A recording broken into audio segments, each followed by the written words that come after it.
Por questões de conformidade, inicio este webinar informando que o evento está sendo gravado. Peço àqueles que não estiverem confortáveis para se desconectarem agora. Boas-vindas aos participantes aqui presentes. Meu nome é Sérgio Detuar e atuo como presidente da SAMP Brasil. Junto com um grupo de profissionais do setor, faço parte do comitê de gestão desta associação. A SAMP é uma organização internacional criada para o fomento de processos de engenharia e materiais avançados. Com sede nos Estados Unidos, atuamos em diversas regiões através de 40 capítulos, capturando, produzindo e compartilhando conhecimento sobre diversas tecnologias. A SAMP Brasil promove há anos o Congresso Internacional de Compósitos e o Desafio Acadêmico com a proposta de disseminar informação qualificada sobre a nossa proposta para a indústria e a academia. Este é o nosso 5º evento online e temos o prazer de receber representantes dos grupos Aeris Energy, VCI Composites, Ineos Composites, para este bate-papo sobre o mercado de compósitos no Brasil. O evento terá duração de 30 minutos, onde eu farei perguntas e pedirei aos participantes que as respondam em até 2 minutos cada. No final, se houver tempo, abriremos espaço para outras perguntas feitas através do chat do Google Meet, que estará disponível a todo momento. Eu lhes asseguro que estes 30 minutos passarão muito rápido e espero que todos aproveitem. Hoje, nossos convidados de honra são Rodolfo Meleiro, engenheiro mecânico formado pela Universidade de São Paulo, com mestrado na área de mecânica dos sólidos e estruturas. Acumula uma experiência de 15 anos no setor de pás eólicas, tendo trabalhado em diversas áreas da engenharia. A Aeris Energy, empresa brasileira com sede na cidade de Calcaia, no Ceará, é a maior fabricante de pás eólicas do país. A operação tem como base instalações modernas e processos eficazes, executados por profissionais treinados para desenvolver produtos de alta qualidade. Douglas Carriel, graduado em Tecnologia Mecânica pela FATEC, Sorocaba, com MBA em Gestão Industrial pela FGV e especialização no Sistema Lean Manufacturing pela Uniso. Trabalha há 15 anos na área de materiais compostos, liderando equipes para a fabricação de pás, nacelles e spinners. A Composites VCI do Brasil opera no país desde 2014. A empresa é parte do grupo canadense Composites VCI, fundado há 33 anos para atender a indústria na fabricação de peças de alta performance para os setores aeroespacial, aeronáutico, energético, transporte e naval. Evandro Mota, formado em Química pela Unesp, com MBA em Gestão Comercial pela FGV, com uma larga trajetória no mundo das Minas e atualmente gerente de desenvolvimento de negócios da Ineos Composites. A Ineos é um grupo químico britânico com 34 empresas, 183 sites de produção, espalhados em 26 países. Uma empresa jovem que rapidamente se tornou líder no segmento que atua, com vendas anuais de aproximadamente 60 bilhões de dólares. Agora sim, boas-vindas aos nossos convidados especiais, Rodolfo, Douglas e Evaldo, já pedindo desculpas caso eu tenha que interrompê-los se ultrapassarem um tempo. No início ao bate-papo, convidando o Rodolfo a compartilhar conosco como o Covid-19 impactou a operação da Aeris Energy. Rodolfo, com você. Obrigado, boa tarde a todos, obrigado Sérgio pela oportunidade. A Covid-19, como acho que em todo o mercado, foi um desafio no começo de ano. A Aeris e todo o setor eólico, na verdade, já está de olho nesse desafio desde o final do ano passado, porque dentro da nossa base de fornecedores, temos vários fornecedores diretos da China e indiretos também. Então, desde o final do ano passado, essa onda do Covid já estava no nosso radar. Então, a Aeris teve 2 ações muito fortes para se manter operando, e ela se manteve operando todo o tempo do Covid até agora. A primeira ação foi na parte de matérias-primas. Tivemos uma estratégia forte e rápida no desenvolvimento de alternativas de fornecedores, principalmente, inicialmente, dos chineses, mas depois a Europa também sofreu pesadamente, então tivemos que trabalhar com fornecedores que estivessem conseguindo fornecer ainda nas Américas e de novo voltando para a Ásia, quando a situação melhorou lá. Nessa oportunidade, a gente também foi bom que tivemos uma uma proximidade com fornecedores, uma aproximação do início da cadeia de supply de vários materiais. Então, isso foi, na verdade, um bom aprendizado para a empresa. E outro ponto muito importante foi a ação de pessoas na empresa, como a própria Aeris, e a região na região de Fortaleza, que foi bem afetada pelo Covid no Brasil. A empresa fez um trabalho muito, muito forte com a segurança do trabalho e medicina. Nós fazemos testagem de temperatura, de uma triagem de todo funcionário na entrada da fábrica, e a gente afastou preventivamente qualquer pessoa com sintomas e damos suporte, e mantivemos um contato próximo até que esses riscos de contaminação passassem. A Aeris investiu muito também em testes para os funcionários, para conseguir descartar efetivamente a contaminação do Covid, e com isso a gente conseguiu operar para todo o tempo. Foi um desafio muito, muito grande. Com esses afastamentos preventivos, chegamos a ter até 10%, 15% de pessoal operacional direto afastado temporariamente, mas conseguimos manter a fabricação praticamente sem afetar a entrega da empresa. Muito bem. E Douglas, Rodolfo, vocês tiveram algum problema em acessar vacinas no começo dessa crise para fazer os testes? Vacinas não, em fazer o teste, sim, tivemos. Foi também um desafio, entramos em contato, tentamos comprar testes direto da China. Acho que várias empresas que se mantiveram trabalhando com uma mão de obra grande, a Aeris tem mais de 4.000 funcionários, se envolveram nesse tema, e demorou mais do que a gente gostaria, tanto que por isso a gente acabou adotando uma estratégia protecionista e segura, de afastar o pessoal somente com sintomas, sem a confirmação, mas eventualmente, depois do primeiro, segundo mês grave, aí já começamos a ter um acesso melhor a testes, a disponibilidade de testes, e aí sim criamos uma rotina de testar o pessoal para permitir a volta, e aí, inclusive, hoje a gente está conseguindo receber novamente clientes, fornecedores, com todo um protocolo de teste antes de poder adentrar a fábrica para proteger todos os nossos funcionários. Perfeito, eu me equivoquei, não era vacina, não, era kit de teste, né? Vacina ainda estamos na fila. Estamos na fila, todos nós. Muito obrigado, Rodolfo. Douglas, e você, como que a VCI foi afetada pelo Covid-19? Bom, na VCI nós também estávamos acompanhando, né, o desenrolar do Covid através da nossa matriz, lá no início do ano, em janeiro e fevereiro, e sabíamos que uma hora ia chegar aqui no Brasil. E chegou ali no mês de março. Chegou causando toda uma tensão, né? A gente se preocupou em seguir três principais pontos de proteção, são as pessoas, depois os clientes e os fornecedores.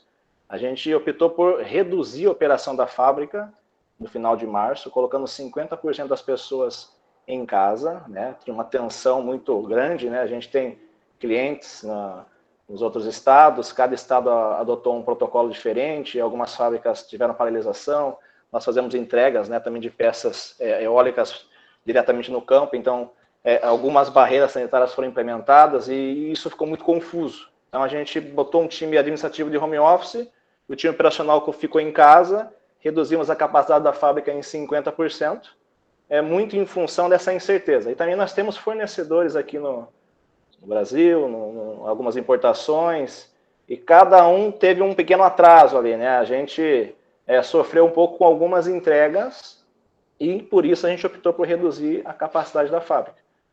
Seguimos todos os protocolos com as pessoas que ficaram aqui na fábrica, os protocolos já conhecidos.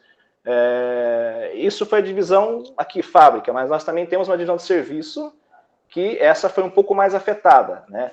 A gente faz manutenções em pás eólicas diretamente nos campos e a opção das empresas foi segurar as manutenções. Somente aquelas falhas que poderiam virar falhas catastróficas foram realizadas manutenções. Então a gente optou isso ali em meados de março e início de abril. Mas isso durou muito pouco. Rapidamente a gente percebeu que os impactos seriam poucos e os nossos clientes mantiveram os pedidos. E assim, a gente fabrica muito para o mercado eólico, nós temos outros segmentos, mas o mercado eólico é o principal. E existia uma demanda reprimida nos últimos 2, 3 anos, né, que o mercado estava muito ruim ou passando por uma dificuldade, e esse ano era um ano de retomada. E, de fato, foi um ano de retomada. Foi um ano em que a gente conseguiu atender os clientes colocaram bastante pedido, e de fato, o mercado eólico, ele retomou. Ele retomou, e isso foi muito bom para nós, que a gente tem a nossa principal fabricação aqui.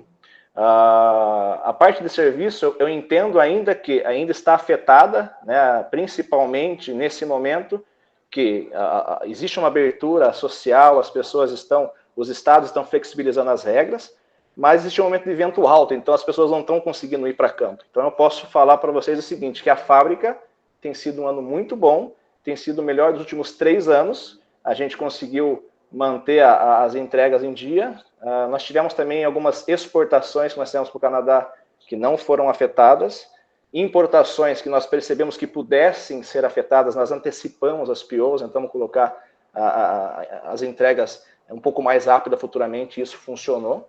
E os nossos fornecedores também mantiveram operando normalmente, então isso tem sido muito bom para os nossos resultados aqui na VCI. Muito bom, Douglas, obrigado. Evaldo, conta para a gente como que a INEOS foi impactada. Bom, boa tarde a todo mundo, primeiramente. Nessa parte social, eu acho que o protocolo foi bem comum, é o que todo mundo mencionou, né? Então, lógico, todos os cuidados em proteção ao funcionário, né? Para não ter o risco de algum tipo de contaminação. E também, ainda, né, isso é feito até hoje e sempre, a gente bate muito na tecla, que é a conversa, a conscientização, né? Também não adianta a gente fazer um arsenal, um ambiente super protetivo dentro da empresa, mas o funcionário, de repente, não ser conscientizado e alertado do perigo aí do que é o Covid e não está respeitando as regras fora da empresa, né? O distanciamento, o álcool gel, higiene e tudo mais, né?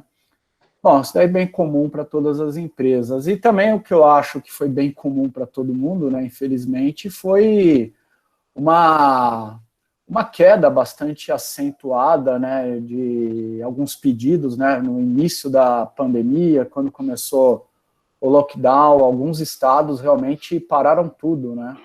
Então, realmente, aquele primeiro medo, né, e você ter que, medo assim, né, um choque, eu diria, depois você ter que adequar, né, a sua carteira com o que você vai demandar operacionalmente. Então, esse balanço, tanto em caixa quanto matéria-prima, estoque, foi outra frente de trabalho que realmente demandou bastante atenção para a INEOS. Muito bem, obrigado, Evaldo. Agora, Rodolfo, vamos avançar em 2 perguntas que eu tenho planejado aqui. Primeiro, conta para a gente o momento, se o Covid afetou a parte do negócio da Aeris, não da operação, mas do negócio da Aeris, e depois já emenda contando para a gente como é que você enxerga o futuro do mercado de compósitos no Brasil. Por favor. Joia.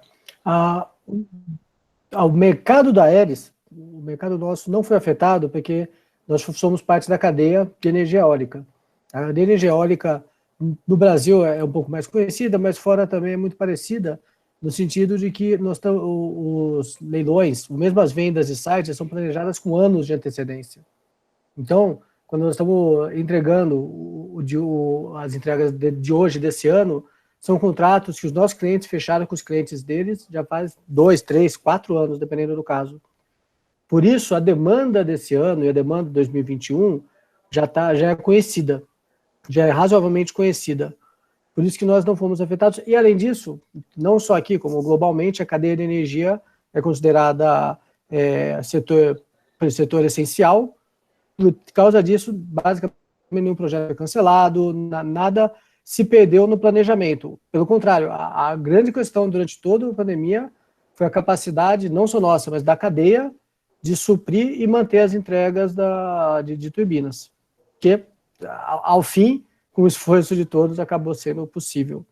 Então, nesse caso, o Covid não afetou o nosso mercado, porque a cadeia conseguiu entregar. Esse era o risco do Covid para nós.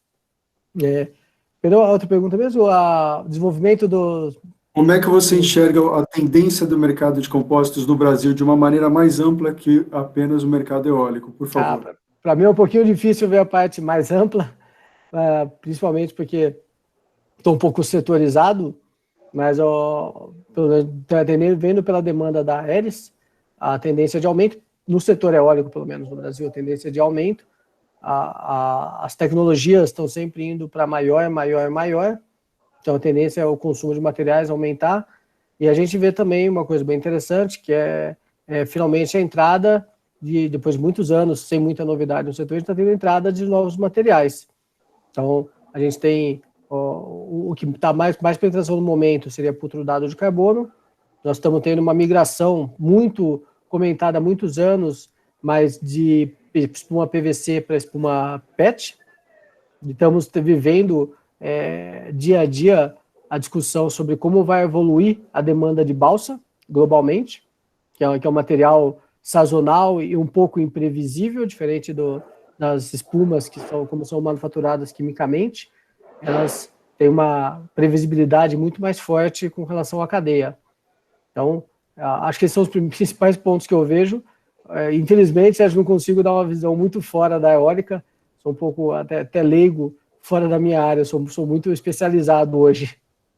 Não, mas muito obrigado, Rodolfo. É muito bom receber notícias boas aí do mercado eólico, em especial com essa previsibilidade que você menciona, que a gente sente no setor. Muito obrigado. Douglas, você, conta para a gente 2 perguntas. Como que o Covid afetou a parte financeira ou do negócio da VCI e como é que você enxerga a tendência do mercado de compostos no Brasil? Por favor. Sim, como eu disse, tem sido um ano muito bom.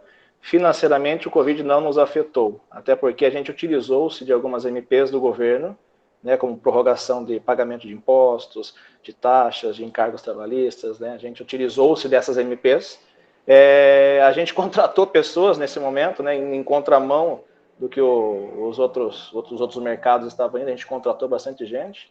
E tivemos aí bastante redução de custo com home office, e isso tem ajudado a companhia financeiramente, então a gente não pode reclamar. A companhia já vem trabalhando numa diversificação de mercado, para sair um pouco dessa dependência eólica, e a gente tem aqui investido em poste, a gente tem trabalhado um pouco com transportes ferroviários, veículos especiais, além da área de serviços, que é um importante braço para divisão de riscos financeiros da companhia.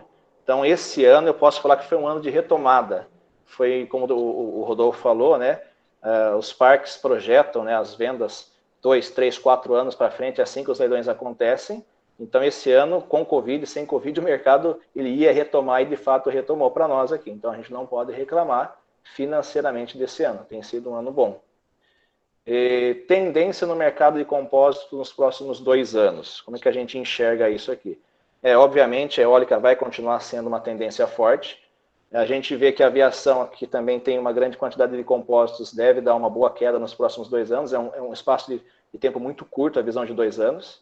A gente vê bastante oportunidade no mercado de postes, a gente tem confirmado isso, a demanda tem crescido muito nessa migração de concreto para fibra, muito em regiões que são necessitadas, né, regiões alagadas, regiões de difícil acesso, então é uma realidade do compósito. A gente vê também uma grande oportunidade em transportes ferroviários, metrôs, trens, principalmente porque nos últimos anos não teve investimento nesse mercado, né? Os governos em esferas estaduais e federais não investiram, não teve leilão, não teve os pregões para fazer os investimentos necessários. A gente vai ver, com certeza, o uso de compósitos crescendo nesse segmento. E tem a questão de toda aquela mobilidade urbana também, né? Tem exemplos em casa lá com a minha esposa que ela trabalha na área automotiva, eles estão investindo muito em mobilidade urbana, e isso vai ser uma realidade, eu acho que de curto a médio prazo para compósitos, ou seja, redução de peso. O compósito ele vai acabar entrando forte, principalmente em ônibus, aí, né, em transportes pesados, né? Eu vejo também uma tendência do mercado aqui, na verdade é uma necessidade do mercado de compósitos, que é a redução um pouco de preço, de custo aqui no Brasil, né? A gente percebe que tem um dólar alto nesse momento e é favorável para a exportação. Tem uma guerra comercial entre Brasil e China que pode nos favorecer. Mas o nosso custo aqui, a gente já trabalha muito em custo ainda, né? Então, eu acho que é uma necessidade a gente ser mais competitivo que a China aqui no Brasil. Muito bem, Douglas, obrigado. E você falou uma coisa que as empresas realmente têm reportado, ou seja, a economia do home office, ela foi maior do que se esperava. Então, as empresas gostaram e muitas delas já estão abraçando essa prática definitivamente. Evaldo, por favor, compartilha com a gente qual foi o impacto do negócio da Ineos pelo Covid-19 e como é que vocês enxergam o mercado de compósitos no futuro. Tá.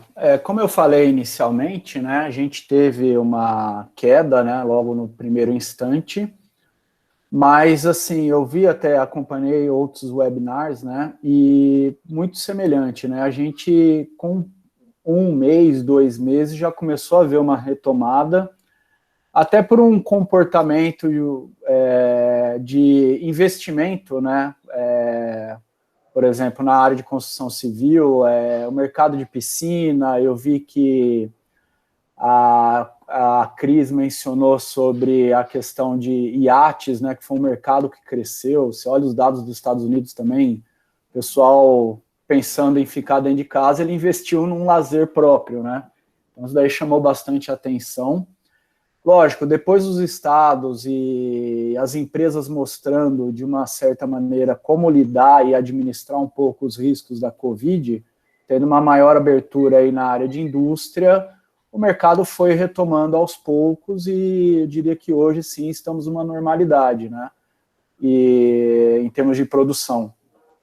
O que eu vejo para os próximos anos no cenário de compósito para mim, a área de construção civil e infraestrutura aqui no nosso país é realmente o que vai salvar, principalmente empregos aqui, né?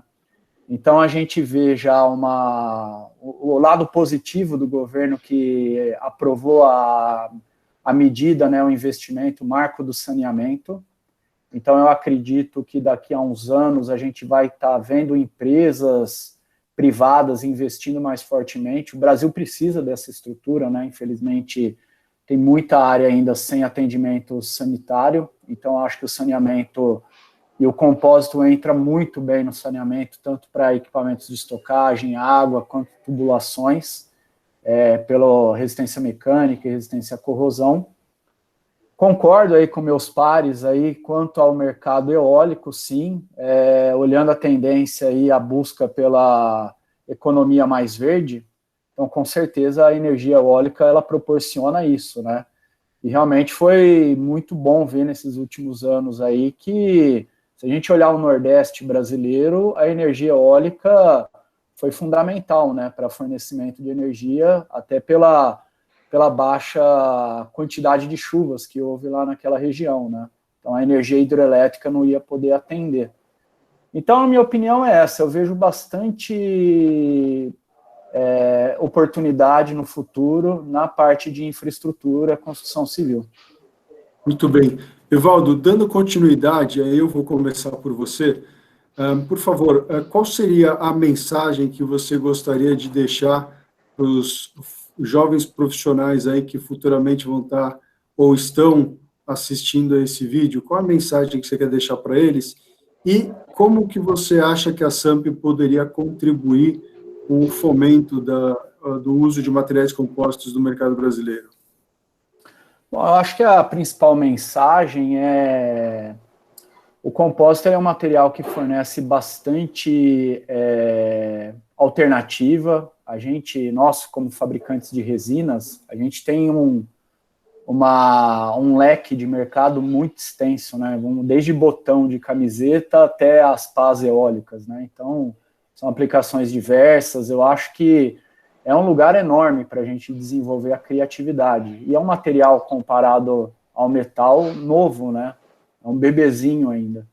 Então, eu acho que, assim, o que a gente tem que fomentar e incentivar é realmente essa integração, a troca de conhecimento, o estudo, a leitura, buscar também algo que exista lá fora, que possa ser adaptado ao Brasil, ou alguma necessidade aqui que a gente consegue transformar em compósito. Então, assim, é um trabalho duro, mas, assim, a gente vê uma grande perspectiva de inovação e de desenvolvimento pela versatilidade do material. Muito bem, obrigado, Evaldo. E como a SAMP pode contribuir?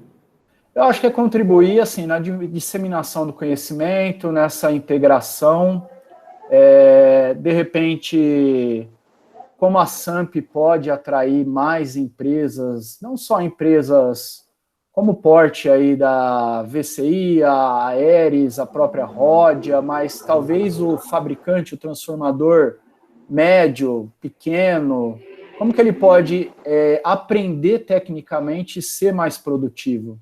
Eu acho que, de repente, e é a grande maioria dos clientes, né? Os clientes, a grande maioria são de portes médio a pequeno, de repente trazer esse pessoal para começar a aplicar um conhecimento técnico e ser produtivo nisso. Perfeito. Muito obrigado, Evaldo. Nada. Douglas, você, qual a mensagem que você deixa para os nossos futuros profissionais aí e como que a SAMP pode contribuir com o crescimento do mercado de compostos do Brasil?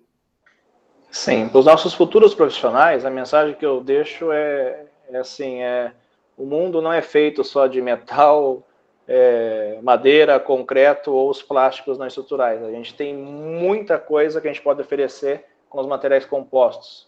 Leveza, resistência, né? Não é corrosivo, pode ser anti-chama, enfim. Tem uma gama de áreas no qual o material composto ele pode entrar, né? Mas é aquilo que eu falei anteriormente, a gente precisa ter ser mais competitivo, né? O mercado de compostos ele perde espaço um pouco ainda para os outros materiais, né? Uma parte é porque falta conhecimento dos times de engenharia em aprofundar um pouco mais e entender onde pode ser aplicado os compostos. Mas também tem a questão do custo, né? A questão do custo, ela pega um pouco nas escolhas dos materiais na fabricação. Então, acho que essa é a principal mensagem, trabalhar em custo e conhecer um pouco mais a fundo dos materiais avançados como compósito. E a SAMP, como que a SAMP pode nos ajudar, né? É claro que é promovendo os networks, difundindo tecnologia, tentando trazer coisas novas, né, para o mercado, para as empresas poderem se preparar melhor. Isso é fundamental a SAMP fazer.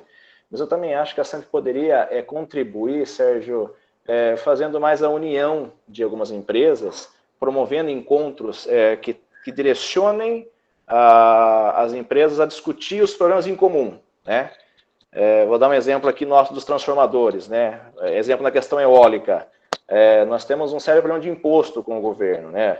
O fornecedor de matéria-prima ele fornece, ele cobra imposto, o cliente ele compra a máquina sem imposto com benefício, e nós, transformadores, vamos acumulando créditos aqui, por exemplo, de imposto. Isso, para o governo poder retribuir e voltar, é muito complicado, né? Então, se a SAMP conseguir juntar todo mundo, discutir os assuntos, os problemas em comum, e isso levar à frente a um governo em esfera estadual ou um governo em esfera federal, eu acho que ajudaria muito as companhias que produzem e que trabalham com material composto. Então, acho que essa é a contribuição. Mensagem recebida, Douglas, obrigado. Rodolfo, você, deixa você as últimas palavras aqui do nosso evento de hoje. Qual a mensagem para os profissionais e qual a mensagem para a SAMP? Tá, vamos lá. Para os profissionais, eu diria cuidado. Compósitos é uma área extremamente apaixonante. É muito difícil depois de ter contato, sair dela. Realmente são coisas inovadoras. E isso que eu digo para vocês, estudem, se interessem, porque tem muito, muito, muito mercado por aí. E o que falta para esse mercado é conhecer. Tá? Só um exemplo, pás eólicas começaram com pás de madeira, há mais de 100 anos atrás. A aplicação de compósitos é uma coisa nova, tem muito espaço para entrar, e o que falta realmente para ele penetrar em outras áreas é conhecimento técnico de compósitos associado com dedicação nessas outras áreas. Então, estudem, estejam preparados, não tenham medo de pensar na aplicação de compósitos em qualquer outra área. E para a SAMP, eu vejo exatamente essa mesma linha. Acho incrível a SAMP, com o desafio acadêmico e com iniciativas desse tipo, de fomentar a troca de informação. Acho que isso que complementa a informação, interessa e forma toda uma nova geração de engenheiros de compósitos para aumentar e expandir esse mercado. Essa é a estratégia de longo prazo que eu acredito que vai dar muito fruto. Muito bem, obrigado, Rodolfo. Eu agradeço a todos os participantes, em especial ao Rodolfo, ao Douglas e ao Evaldo pela participação aqui hoje. Antes de encerrar a nossa gravação e o nosso bate-papo, eu quero comentar a vocês que a SAMP vai lançar uma série de iniciativas que estão alinhadas com essas mensagens que vocês nos passaram hoje. Essas iniciativas vão ser divulgadas nas nossas redes sociais. Por favor, fiquem antenados nas redes sociais da SAMP. Uma boa noite a todos, obrigado mais uma vez e me despeço terminando essa conexão e esse webinar.